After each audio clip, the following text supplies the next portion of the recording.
Bachendri Paul జననం మే 24, 1954. నగ్గూరి గ్రామం, భారతదేశం.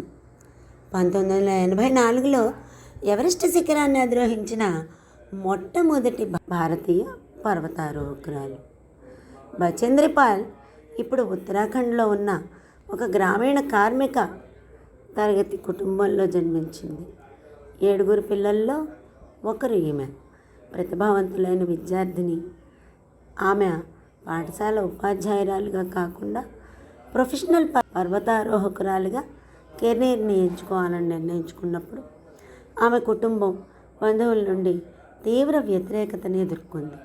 అయితే ఆమె త్వరలోనే తాను ఎంచుకున్న రంగంలో విజయం సాధించింది. అనేక చిన్న శిఖరాలను అధిరోహించిన తర్వాత ఎవరెస్ట్ శిఖరానికి యాత్రకు ప్రయత్నించడానికి భారతదేశపు మొట్టమొదటి మిశ్రమలింగ బృందంలో చేరడానికి ఆమె ఎంపికైంది. మే 1984 ప్రారంభంలో దాని ఆరోహణ ప్రారంభించి హిమపాతం దాని శిబిరాన్ని పూడ్చివేసినప్పుడు ఆమె బృందం దాదాపు విపత్తుని ఎదుర్కొంది. మంచు తుఫాన్లో బచేంద్రి పాల్ పూర్తిగా చిక్కుకుపోయింది. తుఫాన్ కారణంగా విరిగిపడిన పెద్ద మంచు పళ్ళల మధ్య చిక్కిన ఆమెను తోటి పర్వతారోహకులు అతి కష్టంపై బయటకు తీశారు.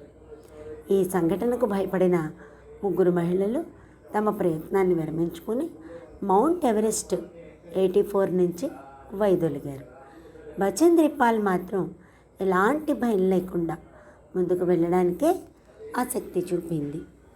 ఆమెలోని ధైర్యం, పట్టుదల కారణంగా 1984 సంవత్సరం మే నెల 23న మధ్యాహ్నం 1:07 ఆమె ఎవరెస్ట్ పర్వతాగ్రాన్ని చేరుకుంది.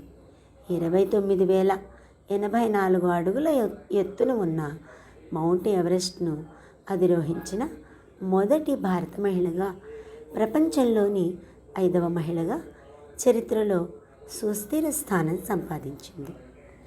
దుర్గామాత పటాన్ని, హనుమాన్ చాలీసాను పర్వతాగ్రంపై ఉంచి తాను సాధించిన ఘనతకు భగవంతుని కటాక్షమే కారణమని భక్తి పారవస్యంలో చాటింది.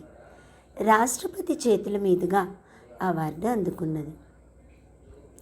సమూహంలో సగానికి పైగా గాయం, అలసట కారణంగా ఆరోహణను వదిలివేయవలసి వచ్చింది.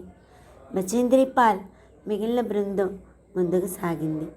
ఆమె మే 23, 1984న శిఖరాగ్రానికి చేరుకుంది. 1985లో ఆమె ఎవరెస్ట్ శిఖరానికి తిరిగి వచ్చి పూర్తిగా మహిళల బృందాన్ని శిఖరాగ్రానికి విజయవంతంగా నడిపించింది. 1994లో గంగానదిలో పూర్తిగా మహిళల రాఫ్టింగ్ యాత్రకు ఆమె నాయకత్వం వహించింది. 1500 మైళ్ళు అంటే దాదాపుగా 2,500 కిలోమీటర్ల పైగా ప్రయాణించింది. 1997లో ఆమె పూర్తిగా మహిళల బృందానికి నాయకత్వం వహించింది. హిమాలయాల 2,500 మైళ్ళు అంటే 4,000 కిలోమీటర్లు విజయవంతమైన ప్రయాణం అరుణాచల్ ప్రదేశ్లో ప్రారంభమై సియాచిన్ హిమానీ నది వద్ద ముగిసింది. ఆమెకు 1984లో భారతదేశంలో 4వ అత్యున్నత పౌర పురస్కారమైన పద్మశ్రీ లభించింది. ఏదైనా పెద్ద సవాలు ఎదురవగానే నేను మహిళను, అది చేయలేను అన్న ఆలోచన రాకూడదు. జీవితంలో అయినా, పర్వతారోహణలో అయినా సవాళ్లను ఎదుర్కొనక తప్పదు.